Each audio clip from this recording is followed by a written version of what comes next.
Mira, Max, lo que publicamos el día de ayer es un informe que nos debería de preocupar como sociedad, no solamente a periodistas o a defensores de la libertad de expresión, como en el caso del artículo 19, o a los medios. Nos tiene que preocupar como sociedad porque se está instalando un mecanismo de censura a través de las leyes, que no es nuevo, que viene incrementándose esta tendencia a usar la ley y al Poder Judicial, precisamente en consonancia con la entrevista anterior, ¿no? Que están hablando del cambio en el Poder Judicial.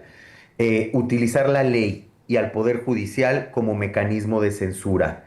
Y eso evidentemente se hace para desgastar, para castigar a la prensa y para mandar también un mensaje al gremio sobre ciertos temas y ciertos personajes que son intocables, que no quieren someterse al escrutinio público. Nada más para que tengamos una idea, Max. Ujú. El peor año del que habíamos tenido registro con casos, con el mayor número de casos de acoso judicial, fue el 2021, con 40 casos en todo un año. En los primeros 7 meses de 2025 ya registramos 51 casos de acoso judicial Ujú. en contra de la prensa, que ya superó por mucho al peor año que habíamos tenido antes registro y que implica un nuevo proceso legal contra la prensa cada 4 días. Esto es un indicador de eh, el ánimo que hay, sobre todo de la clase política, que son quienes más demandan. El 45% de los casos que tenemos registrados, de estos 51 casos que tenemos registrados hasta el 31 de julio, son esos casos prácticamente la mitad promovidos por funcionarios públicos, un 30% por particulares y un 20% por partidos políticos. Es decir, tenemos una clase política sumamente intolerante a la crítica y al escrutinio públicos. Ujú. Y eso invierte por completo la lógica democrática, bajo la cual a mayor responsabilidad pública, mayor es el grado de intervención o mayor es el grado de, digamos, de visibilidad pública y por lo tanto de crítica y escrutinio público. Y en México lo que están pretendiendo los políticos es que sea al revés, salirse del ojo público, eh, que no los critiquen, que no los sujeten a la rendición de cuentas, que la prensa no hable de temas de corrupción en los que estén involucrados o de violaciones a derechos humanos o de vínculos con el crimen organizado. Es decir, imponer una mordaza a través de la ley. Y eso es muy grave, Max, y eso nos tendría que estar llamando la atención. Totalmente, Polo. Ahora, ¿tú consideras que de este último tiempo, estos últimos, no sé, tal vez 4, 5, vamos a decir 6 años, consideras que hay menos libertad de prensa, más censura a medios concretamente establecidos, que no es que se opongan a las decisiones ni al régimen como hemos conocido últimamente, que se ha establecido bajo sus propios parámetros, sino simplemente hablar de lo que sucede en México en diferentes temas: educación, salud, seguridad, poner las cosas como son? Y esta metodología para callar es mucho más certera que antes, porque siempre ha habido censura de alguna manera, o sea, con unos tintes a veces más altos que otros, pero como te digo, en los últimos 6, 7 años ha sido enérgico. O sea, ya para poner una ley censura, ¿consideras que sí está en riesgo la libertad de expresión, la libertad de los medios de comunicación, en prensa escrita, en medios digitales, en fin? ¿Cómo ves este panorama, Polo? Sí, Max, totalmente de acuerdo. Yo creo que la censura en México fue parte inherente del sistema político mexicano durante los 70 años del partido hegemónico. Lo que ahora estamos llamando al régimen de la transición, más o menos entre el 97 y 2018, de la transición a la democracia, con muchas debilidades, muchas imperfecciones, mantuvo precisamente algunos anclajes autoritarios y eso tuvo que ver con que la censura, si bien amainó, si bien disminuyó, no se erradicó por completo, sobre todo en los estados de la República, donde los gobernadores fungieron como verdaderos señores feudales y fungen. aunque ya, digamos, está un poco más centralizado el poder y otra vez se aspira a un poder, digamos, hiperpresidencial, Ujú. pero en realidad durante esto que llamamos transición a la democracia no se erradicó la censura, mutó. Y aquí hay elementos históricos muy importantes. Con la llamada guerra contra el narcotráfico en 2006, se detonó la violencia en todo el país, lo que ya sabemos, los asesinatos, las desapariciones, y eso también golpeó a la prensa de manera muy particular, no como un daño colateral, sino con una intención de los grupos criminales por imponer su narrativa y de los grupos políticos porque no se les, digamos, exhibiera como cómplices de estos grupos criminales, ¿no? Me refiero sobre todo al nivel local. Entonces viene la violencia contra la prensa, se dispara de manera exponencial, la violencia física, la violencia letal. Hoy México es el país más peligroso para ejercer el periodismo a nivel mundial sin una guerra formalmente declarada. Ujú. El país más peligroso de las Américas teniendo como vecinos a El Salvador, Venezuela, Nicaragua, Haití, que es un estado fallido, el propio Estados Unidos, en donde se viene una andanada de censura con el trumpismo que no se había visto en la historia de aquel país, Ecuador, bueno, en fin, Argentina.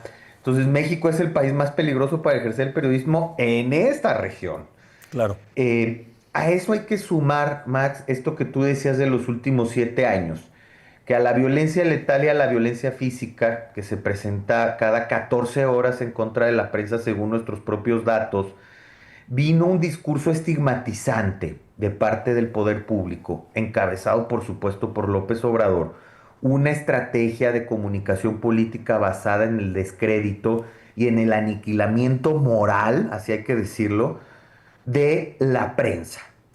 Todos los días, a todas horas era atacar a la prensa crítica. Entonces esto fue una capa adicional a la violencia física, que de suyo es grave, Ujú. pero ahora no solo te violentan, te amenazan, incluso pueden llegar a desaparecer y matar a periodistas en México, sino que todo el día te están descalificando. Y después viene otro elemento adicional que tiene que ver ahora con la censura judicial. Con la censura judicial que en México pues se está imponiendo como un nuevo mecanismo, ¿no? Las leyes de censura, como tú las comentas, y también un poder judicial censor. Esta es la nueva capa que se está sumando y que nos está preocupando porque sí, ya no son tantos asesinatos, aunque sigue habiendo, registramos 4 este año en lo que va del año, en contra de la prensa, pero ahora se formaliza, se vuelve legal la censura y ahora con un poder judicial cuya independencia está en tela de juicio.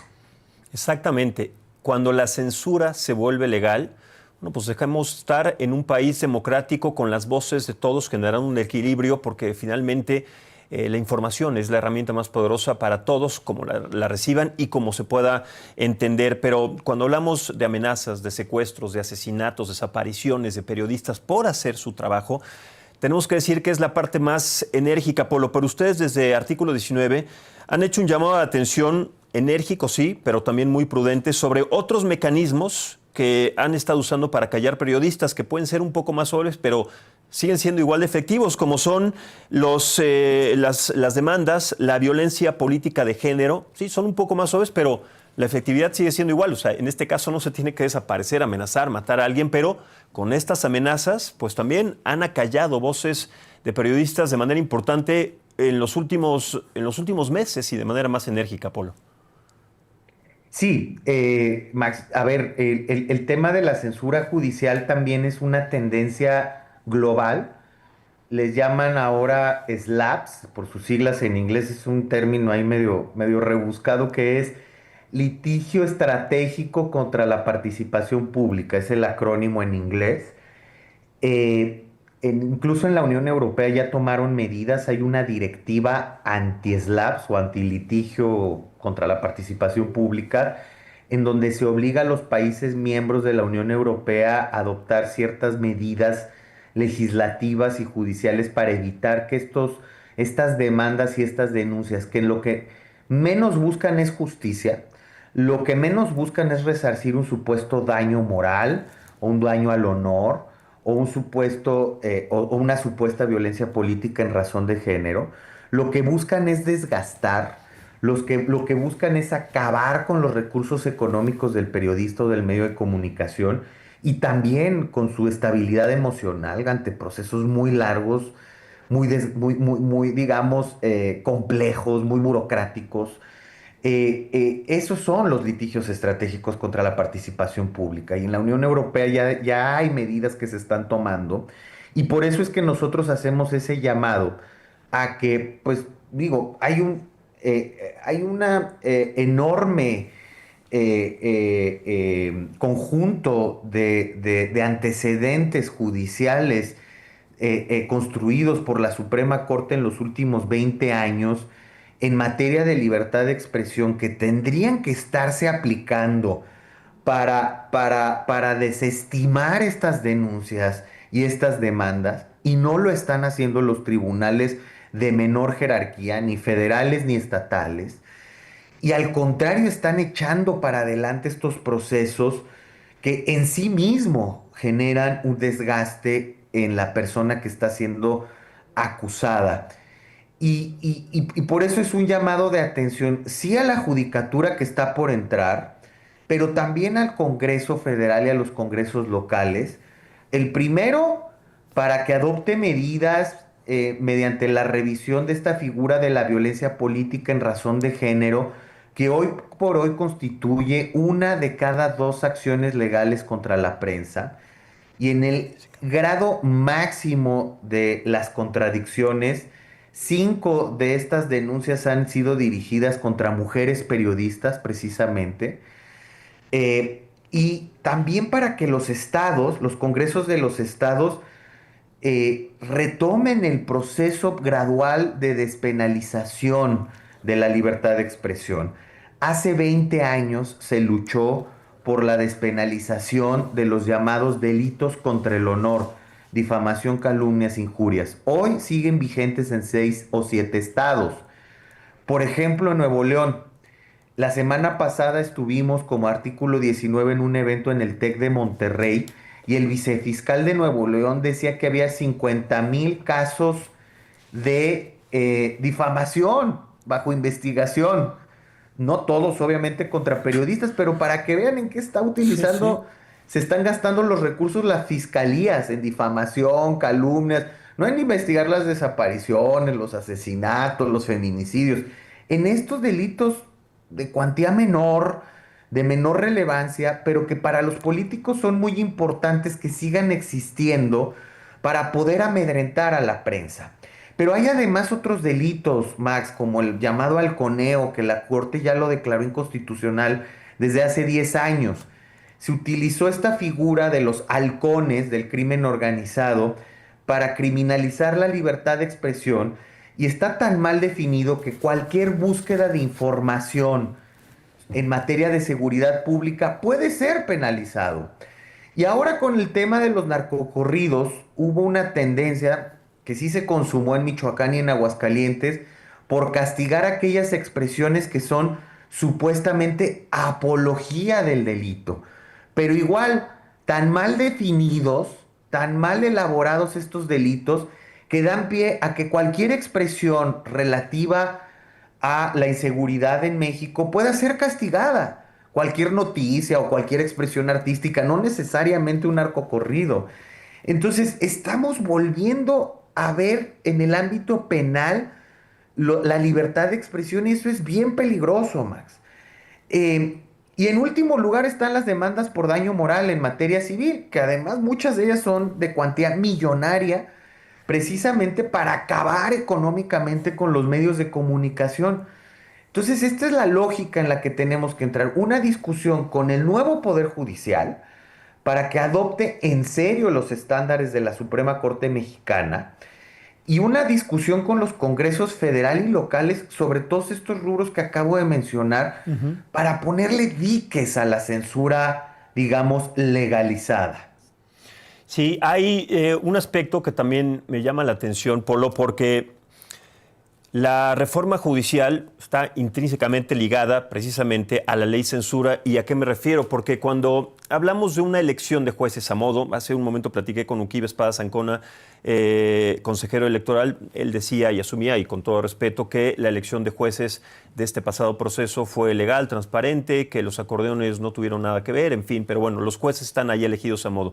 Cuando alguien vaya a presentar una denuncia, una demanda precisamente por acoso de algún medio, de algún periodista con estos jueces, entonces no va a haber ley ni tampoco justicia, es decir, seremos sancionados sí o sí, se tenga o no razón y se plantee el escenario que se plantee, no importa, con esos jueces, porque al final de cuentas la última parte es establecer la justicia a través de un ministerio público, de un juzgado, de cualquier proceso. Pero cuando están estos jueces a modo, estableciendo esta metodología, parte del mismo gobierno al que no le gusta la libertad de expresión o los señalamientos críticos, afortunadamente críticos en este momento, con base siempre en pruebas, pues entonces ahí estamos también acechados por el Poder Judicial, que también ahora ya dejó de ser autónomo.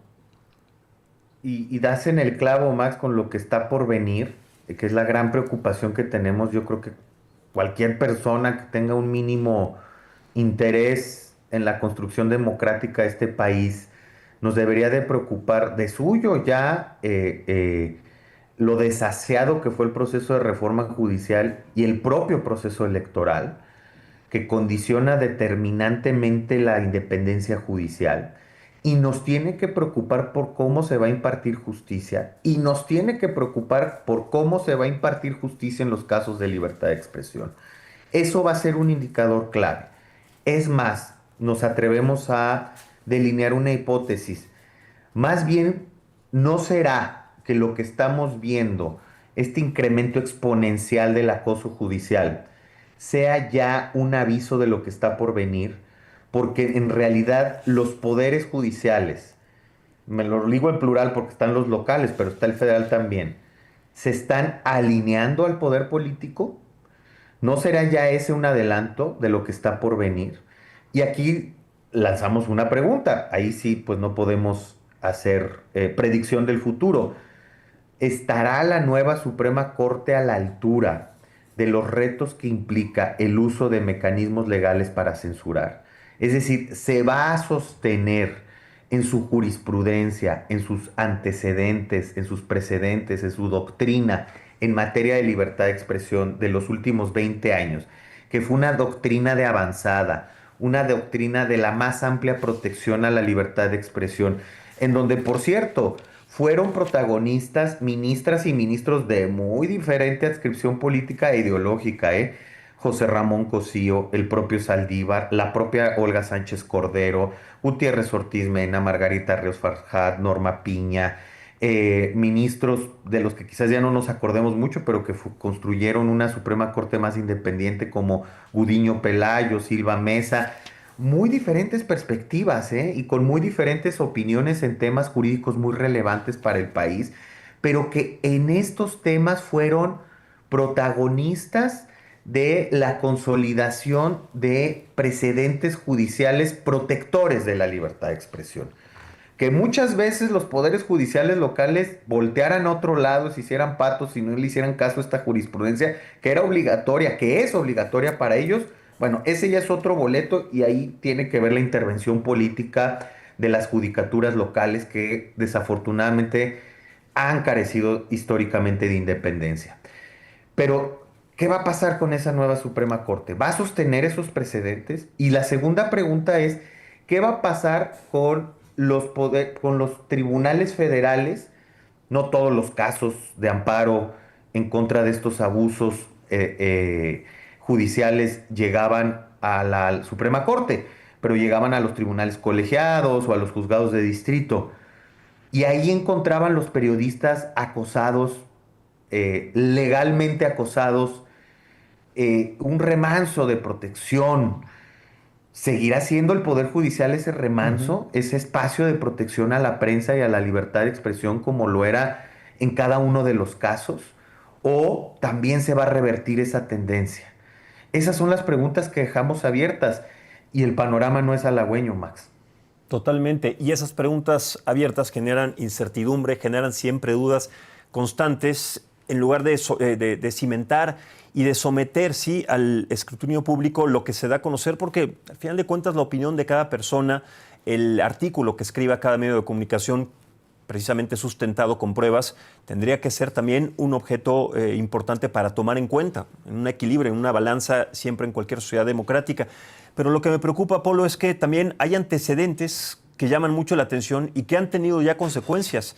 Lo del caso Dato Protegido, el caso de la gobernadora de Campeche, Laida Sansores, el caso del presidente del Senado, Fernández Noroña, exigiendo que le pidan disculpas delante de todos en el Senado. O sea, son casos preocupantes, son casos de berrinches que parecen de un chiquillo de 14, 15 años y que con todo el poder, pues sí, asumen estas decisiones que generan no solamente una verdadera discordia con la sociedad y con los medios de comunicación, sino una vergüenza. O sea, eso es vergonzoso, es de verdad ser completamente dueño de sus dichos, de sus palabras, pero que te jalen las orejas como en secundaria y que le vayas a pedir perdón a tu maestro porque no estabas de acuerdo con él en un planteamiento de la escuela, cosa que sería un ejercicio totalmente nulo porque cómo se aprende, ¿no? Entonces, con estos antecedentes, Polo, pues me parece que es la primera parte de lo que podemos empezar a ver en otras entidades con otros ejes del poder que, pues, cobijados por la Suprema Corte y por los jueces y magistrados, pues tendrán toda la libertad de asumir estas decisiones. Sí, totalmente. Es que justo era esa es la parte preocupante. Si no estamos viendo ya, no nos tenemos que esperar al nuevo Poder Judicial, sino ya estamos viendo desde ya ese realineamiento. El caso de Carla Estrella y la diputada Diana Karina Barreras Ujú. da cuenta de ese bandazo que dio la Sala Superior, ¿no? En materia de libertad de expresión. La verdad es que muchos cuando oímos de ese caso pensamos que se iba a caer en Sala Superior, en el mejor sentido, caer en el sentido de que no iban a confirmar una condena en contra de una ciudadana crítica en Twitter. Y cuando vemos esa Sala Superior ya totalmente plegada al oficialismo, la magistrada Soto y los otros dos magistrados, pues damos cuenta de que sí, efectivamente ya se están alineando, ¿no? Cuando vemos casos como el de Jorge González en Campeche, un caso que se llama, con un término muy rimbombante en inglés, que es un caso típico de forum shopping, que es foros de conveniencia, es decir, Ujú. la gobernadora Sansores y sus funcionarios están agotando muchas instancias Sí, penales, civiles, electorales, para desgastarlo, ¿no? exacto. Entonces están yendo a diversas instancias y tribunales para que no veas por dónde te viene el golpe, ya no veas lo duro, sino lo tupido. Ujú. Pero además se le impuso a este periodista un censor para filtrar sus contenidos Sí. en contra de la gobernadora. Entonces, y esto que dices de Fernández Noroña, que por cierto, hoy está publicando presuntos datos personales de una periodista, de Azucena Oresti, ¿no? Sí, sí. Para defenderse sobre una pregunta muy razonable de, pues ahora sí que, como decía el expresidente, ¿quién pompó, no? Una Esos, pregunta válida, una pregunta que está en la legitimidad y en la legalidad de cualquier ejercicio periodístico, pero claro, les incomoda y lo primero que hacen en esa incomodidad es ir a lo legal. Y eso, pues, ir a lo legal y a ver, y reta a Azucena y le dice, y tú vives en un departamento que, por cierto, hablando con ella, rentaba, pero ¿y qué si era de ella? pero además no O es sea, una servidora pública.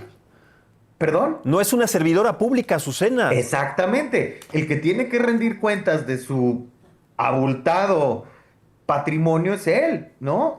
Una Que casa de fue 12 millones de pesos que dice que está pagando. Es que una vez más salen las casas, cuando salió aquella Casa Blanca, y que bueno, sí. fue un escándalo, que bueno, no es nada en comparación con esto, digo, no son casas comparadas, pero de verdad esa doble moral lastima, ofende y sobre todo preocupa porque es lo mismo, es la misma vara, pero ahora con la energía y con el poder de todos los sistemas del poder en nuestro país. Eso es lo que preocupa, Leo.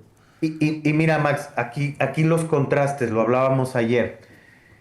En México, el país donde matan a más periodistas sin una guerra declarada, con una agresión cada 14 horas contra la prensa. el nivel de impunidad es 98%.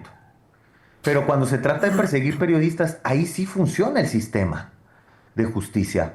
O Sí. sea, ese sistema que se ralentiza cuando los periodistas son víctimas de agresiones es un sistema eficaz, diligente y muy capaz cuando se trata de perseguir a periodistas. Y pongamos el ejemplo. ¿Qué va a pasar si Azucena Uresti o lo que pasó con la filtración de datos personales de los periodistas que iban a la mañanera hace un Sí, año, sí, ¿no? te Que acuerdas, fue escandaloso. una lista de ¿Cuál fue, 400 periodistas, sí, una cosa terrible. Los datos personales de todos, cuál fue la sanción ahí? Ninguna. ¿no? Pero si alguien critica al presidente, expresidente, alguien critica a Fernández Noroña, te aseguro que ese proceso va a caminar de manera muy diligente y muy rápida. Es decir, es un doble rasero. Sí. Y eso nos habla de la preocupación muy razonable de lo que está por venir en materia de justicia en México.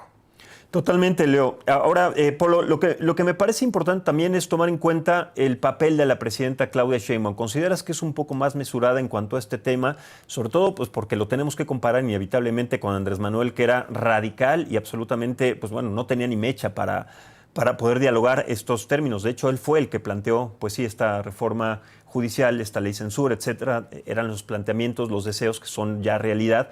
Pero ¿cómo ves el papel de la presidenta actual, Claudia Sheinbaum? ¿Tendría que ser más mesurado? ¿Lo ves mesurado o no? ¿Cómo desde tu óptica ves que está asumiendo su papel como la máxima dirigente del país? Ella ha sido más mesurada, sin lugar a dudas. Ella no tiene esta constante, no se ha estrepado en este constante ataque a la prensa, ¿no? Ya era la estrategia instalada de Andrés Manuel. Pero hay que decirlo con todas sus letras, ya no es tan necesario que ella diga, aunque sí dice a veces, se refiere de manera muy despectiva a ciertos notas o a ciertos periodistas, Ujú. pero es mucho menor en cantidad a las veces que lo hizo Andrés Manuel López Obrador. Pero el tema es que ya se instaló esa estrategia en otros actores políticos. Digamos, ya hay un permiso para agredir, que es lo que decíamos cuando se instala esta nueva forma de hacer comunicación política en el 2018. Parece que llegó para quedarse, parece que ha permeado a otros niveles de gobierno y a otros actores políticos, incluso de la oposición, que también recurren a esta estratagema de tratar de anular el mensaje anulando al mensajero, ¿no? Sí, Em, y ahora, por otro lado, en términos de omisiones, eh, no vemos que este gobierno, como tampoco lo hizo López Obrador, se esté tomando en serio la violencia contra la prensa y que esté tomando las medidas que se tienen que tomar en un país como México, que, repito, pues es de los países más peligrosos, el más peligroso para ejercer el periodismo. Es decir, ahí hay una grave omisión. Pero además, cuando se le ha preguntado sobre la ley censura en Puebla o sobre los actos de censura en Campeche, no ha sido lo suficientemente tajante y contundente. ujú.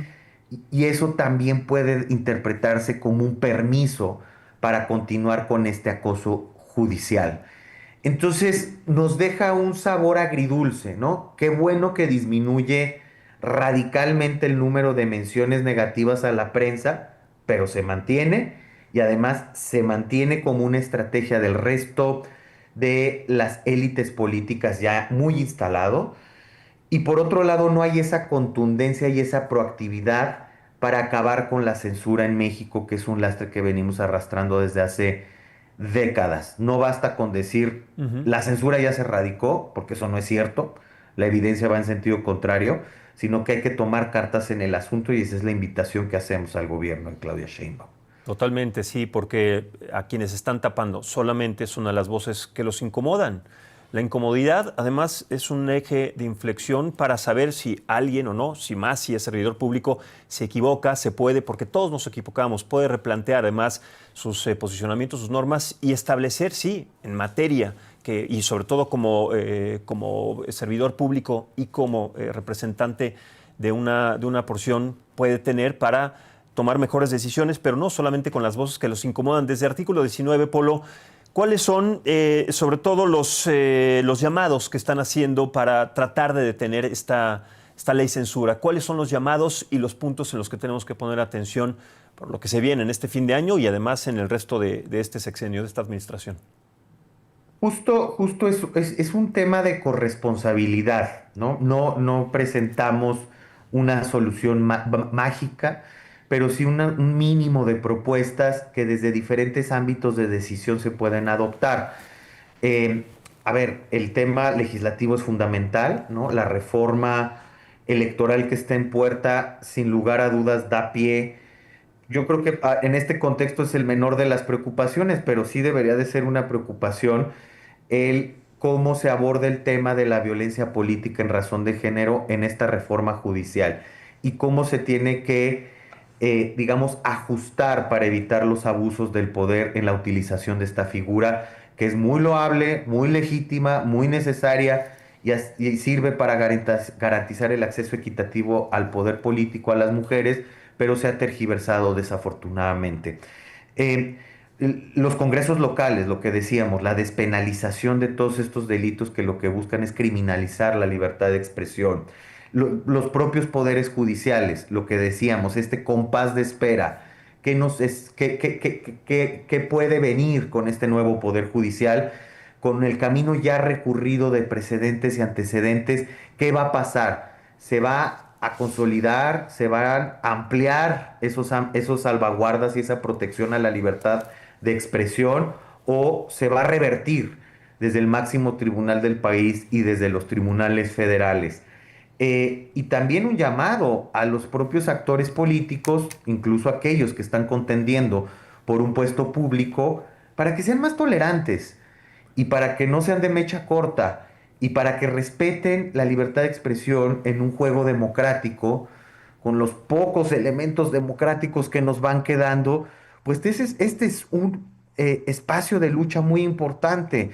Que los actores políticos que están en la disputa política entiendan que se sujetan al ojo público y que si no les gusta ser sujetos al escrutinio público, no se dediquen a la política. Definitivamente. Y finalmente, Polo, ¿consideras que estos señalamientos, estas amenazas, esta ley censura pueda poner en vilo una de las actividades también más importantes para cualquier país democrático, que es el periodismo, que es la relación, porque además es una relación directa, no es de odio-amor, es simplemente de dar a conocer las cosas como son? ¿Consideras que esto puede marcar un precedente importante para que muchos medios de comunicación, muchos periodistas le bajen tantito el agua a los tamales, como decimos coloquialmente, y empiecen pues a manejarse de una manera más discreta, un poco a modo, para evitar ser sancionados, encarcelados, amenazados, asesinados, aún peor? ¿Cómo ves este panorama en este sentido? Porque a nadie le gusta vivir en un panorama con estas características. ¿Qué crees que pase? ¿O crees que sí, las espadas, y en el buen sentido de la palabra, serán las que predominen y se defenderá siempre la libertad de expresión? ¿Cómo ves el panorama en este aspecto, Polo?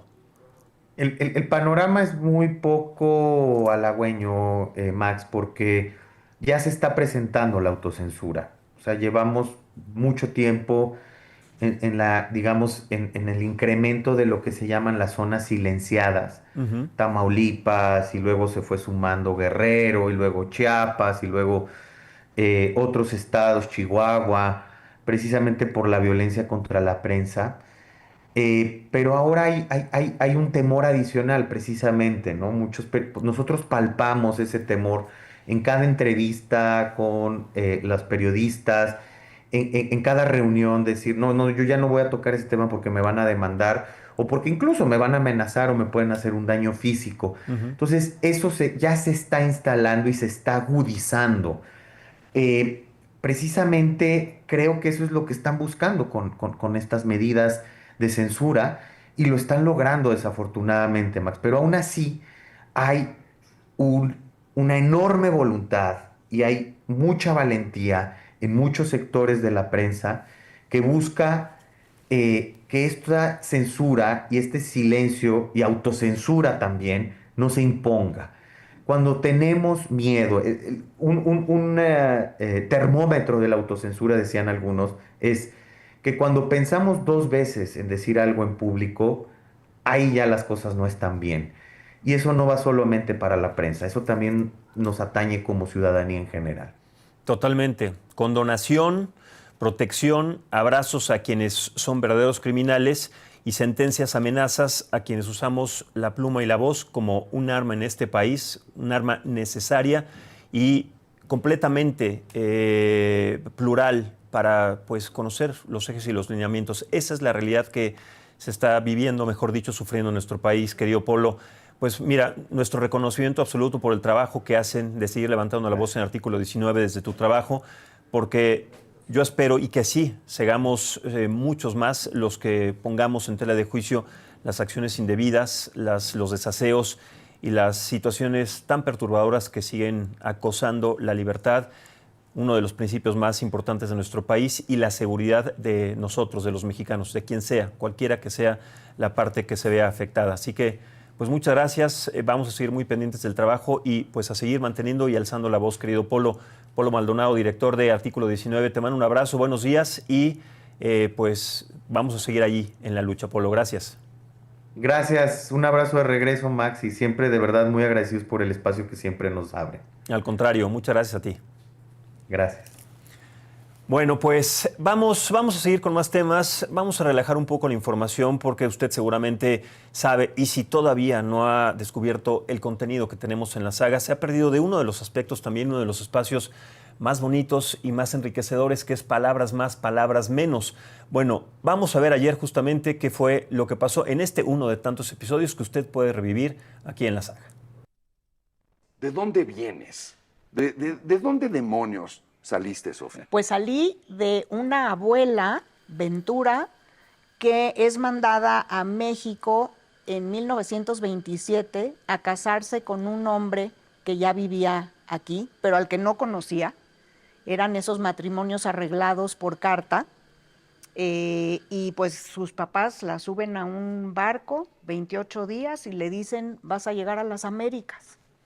¿Es una historia totalmente verídica o tiene pedazos que tú has dramatizado, añadido desde la ficción? No, está apegadísima A tu historia. a la historia, a los hechos reales. Y de hecho, me tardé 5 años en escribirla, no porque no me supiera la historia, que mi abuela tuve la gran suerte de que me la contara ella misma, sino porque me metí realmente a averiguar y a verificar muchos de los datos que ella me dio. Te pregunto ahora que eres abuela, ¿cómo era tu abuela? No sé si a ustedes les pasó con sus abuelas, pero siempre hay una conexión un poco de hacer travesuras juntos, de que mamá no se entere, pero te voy a dar lo que no te dejan, y así era ella. Claro que me iba yo a dormir a su casa, por ejemplo, y me contaba otra vez la historia de cómo llegó a México y el barco, y yo decía, ¿otra vez? Ya me lo contaste. Los viejitos se vuelven repetitivos, pero hay ahí un ejercicio de amor precioso. Exactamente. Y hoy lo agradezco muchísimo porque no Lo hubiera aprendiste. yo podido escribir este libro con tanto detalle, ¿no? ¿Hay en ti de pronto una necesidad de pensar o de querer volver? De volver a Bulgaria, de volver a Turquía, de querer permanecer más tiempo en este lugar, que aparte lo describes muy fuerte. Pues mira, primero que nada, en ese libro específicamente, lo que me daban ganas era de agradecer, porque mi familia llegó a México después de la guerra gracias a que el rey Boris III de Bulgaria no permitió que los judíos fueran mandados a los campos de exterminio. Y mi gran sueño era volver a Bulgaria para agradecer. Y se me cumplió, vengo regresando hace mes y medio de estar con el rey Simeón, que es el actual rey, hijo del rey Boris III, para entregarle mi libro traducido al búlgaro y haberle agradecido por haber salvado a mi familia. No se lo pierdan. En cada edición hay siempre una invitada que da mucho de qué hablar porque siempre la colaboración y la recomendación que hacen diferentes personalidades sobre los libros que han marcado su vida, que han forjado su carácter, son recomendaciones que vale la pena porque los libros son ventanas al universo y a la mente, a la imaginación de tantos autores, de tantos creadores que nos ponen en una perspectiva mucho más tangible de la que a veces vemos cuando vivimos en situaciones tan complejas como las que sufrimos ahora en nuestro país en diferentes materias. Bueno, vamos ahora sí a relajar un poco la información. Está con nosotros nuestra querida Verónica Garay. Sí, nos relajamos, coordinadora editorial de TV Notas. Querida Vero, sí, hagamos así ejercicios de relajación, meditación, respiración. Vamos a entrarle al chisme. A ver, ya le entramos a lo duro. No es que una cosa tenga que ver primero con otra, sino que son también necesidades que necesitamos. El entretenimiento, salir un poco de las situaciones turbias, y este es pues parte de ese ingrediente que se necesita. Pero ¿cómo te va? Bien, muchas gracias, Max. Qué bueno. A ver, ¿qué tiene esta semana la edición de TV Notas que nos ofreces? Pues mira, traemos dos notas muy sentidas. Nuestro querido Pedro Torres, el gran productor, le diagnosticaron una enfermedad neurodegenerativa. No me digas. Y entonces Pedro Torres, como este gran, pues que ha sido un gran cineasta, productor de videos, Sí. también... Uno de los productores de videos más importantes que hubo en la década de los 80 y 90. Exactamente. Revolucionó la industria justamente Totalmente. del video con los videos de Luis Miguel. Sí, de hecho, todo lo que se veía en un canal de televisión, que muchos recordarán, algunos lo ven, bueno, ya es distinto, que es Telehit, los videos que salían de los artistas mexicanos o de habla hispana, la mayoría eran dirigidos o en este caso producidos por Pedro Torres, lo cual deja un legado gigantesco, y es una tristeza que le pase esto, porque veía ahí en la nota que se despide de sus amigos, o sea, ya con mucha antelación él tiene ya... Como pues, que quiere dejar estos recuerdos en sus amigos y en su familia y en la gente que él más ama, ¿no? Justamente con esta visión, no sé si tenga algo que ver con eso de... Fue pareja de Lucía Méndez en un momento, exacto, en pareja de Lucía Méndez, hizo Big Brother. Hizo Big Brother, exactamente, en México, la primera edición del Big Brother, que fue el parteaguas, fue el pionero de todos los realities que ahora ya pues conocemos, ¿no? Exactamente. Y bueno... ¿Y se sabe qué enfermedad? ¿Es una enfermedad metabólica? ¿Es una enfermedad neuronal? Se dice que es... la que dicen que también padece Yolanda Andrade. Esclerosis múltiple. Pero lateral, lateral, que es la mitad del cuerpo. Y que es más agresiva. Totalmente. La esclerosis lateral múltiple, bueno, la esclerosis lateral como la que padece desafortunadamente Yolanda. Humberto Dupeiro, digamos que es el que la tiene 100%, bueno, que él lo ha... Que es múltiple, que es en los dos lados, pero cuando es lateral afecta solamente a la mitad del cuerpo, el derecho e izquierdo, lo cual deja de provocar que las actividades motrices de un lado, de un hemisferio, pues sean completas. Es decir, la mitad del sistema digestivo se paraliza, entonces ya no se pueden comer sólidos. La mitad del cerebro, la mitad que esté afectada, porque sabemos que el cerebro está a veces contemplado en las cosas de coordinación, las cosas artísticas, entonces... Paulativamente, ¿no? Va perdiendo la movilidad de las extremidades. El habla. Y todas estas cosas que son importantes para vivir. Híjole, pues qué tristeza. Nuestros mejores deseos para él, para su familia, para sus seres queridos, porque en una enfermedad que se va degenerando día a día, pues la calidad de vida baja. Así que pues nuestros mejores deseos, y personajes como él serán inmortales siempre por el legado que dejaron. Eso es lo más importante que tenemos que ver, Vero. Y otro personaje que también ha dejado un gran legado es María Antonieta de las Nieves, con la Chilindrina y bueno, con sus demás personajes. Y también está padeciendo también una degeneración.